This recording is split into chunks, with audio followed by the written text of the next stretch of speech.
नमस्कार। आज हमारे पास भव्य बंगले का आंतरिक सौंदर्य लेख के कुछ दिलचस्प हिस्से हैं।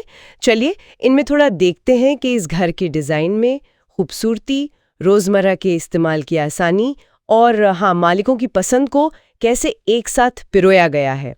असल मकसद तो यही है, एक ऐसी जगह बनाना जो न सिर्फ मालिकों की पहचान दिखाए बल्कि इस्तेमाल में आसान और लंबे समय तक चलने वाली भी हो। बिल्कुल।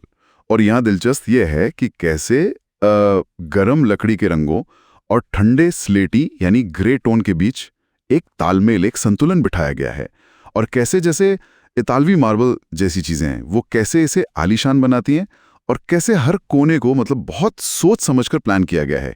ये सिर्फ देखने में सुंदर नहीं, इसके पीछे एक गहरी सोच है वाकई। हाँ, तो लिविंग रूम से शुरुआत करते हैं। यहाँ लेख में लकड़ी की गर्माहट और ग्रे रंग के मेल का जिक्र है जो इसे काफी आरामदायक बनाता है।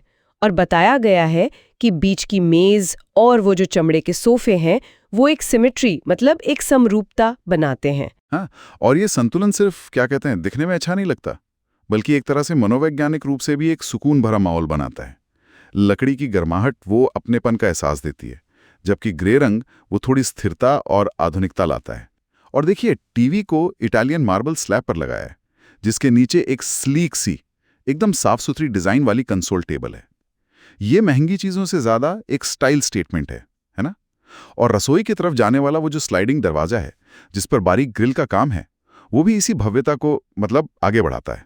रसोई में ही डाइनिंग टेबल रखने का विचार, ये मुझे काफी अनूठा लगा। लेख कहता है कि इससे परिवार को खाना बनाते और खाते समय साथ वक्त बिताने का ज्यादा मौका मिलता है और खाना परोसना भी आसान हो जाता है।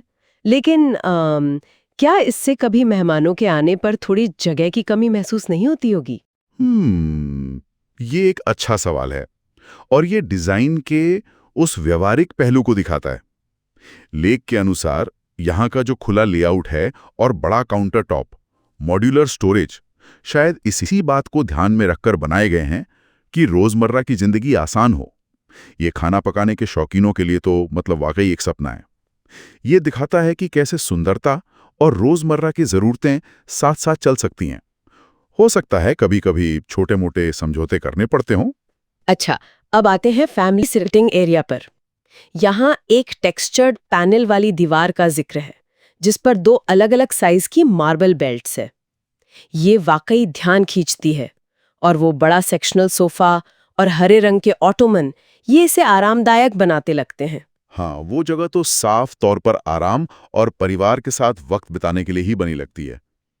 यहाँ न्यूट्रल रंगों के साथ जैसे हरे जैसे थोड़े चटक रंग का इस्तेमाल है, वो माहौल को जिंदा दिल बनाता है। लिविंग रूम की औपचारिकता से बिल्कुल अलग।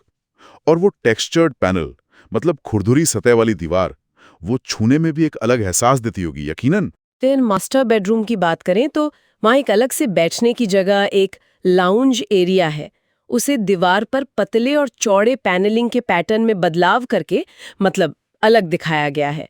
बेज, ब्राउन, ग्रे जैसे हल्के रंग कमरे को शांत बनाते हैं। यहाँ रोशनी का इस्तेमाल भी खास बताया गया है, जैसे फॉल्स सीलिंग में अंदर धसी हुई लाइट्स, बिस्तर के पीछे कोव लाइटिंग और एक सुंदर सा लैंप भी। हाँ, हर छोटी चीज पर मतलब बारीकियों पर ध्यान देना यहाँ साफ झलकता है।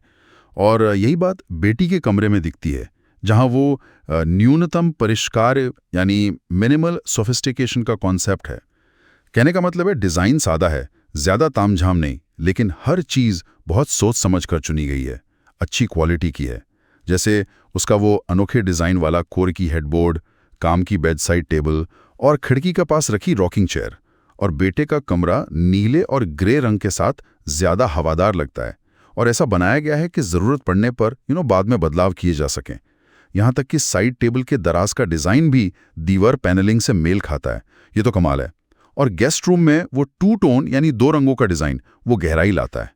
बिल्कुल, जैसा कि डिजाइनर कहते हैं और लेख में लिखा भी है, हर फर्नीचर का आकार, हर लाइटिंग फिक्सचर, हर रंग, सब कुछ बहुत सोच समझ कर चुना गया है। हाँ, संपादक की टिप्पणी भी इसी बात पर जोर देती है।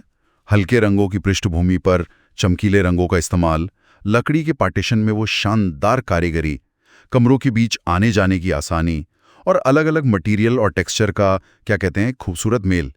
पूरी डिजाइन मतलब देखने में भी अच्छी है और रहने में भी आरामदायक। तो हमने देखा कि कैसे अलग-अलग बनावट, रंग, थोड़ी महंगी चीजों का इस्तेमाल और एक सोचा समझा लेआउट मिलकर इस बंगले को अंदर से खूबसूरत बनाते हैं। हाँ, और सबसे ज़रूरी बात तो ये निकल कर आती है कि एक अच्छी तरह से डिज़ाइन की गई जगह सिर्फ दिखने में सुंदर नहीं होती है।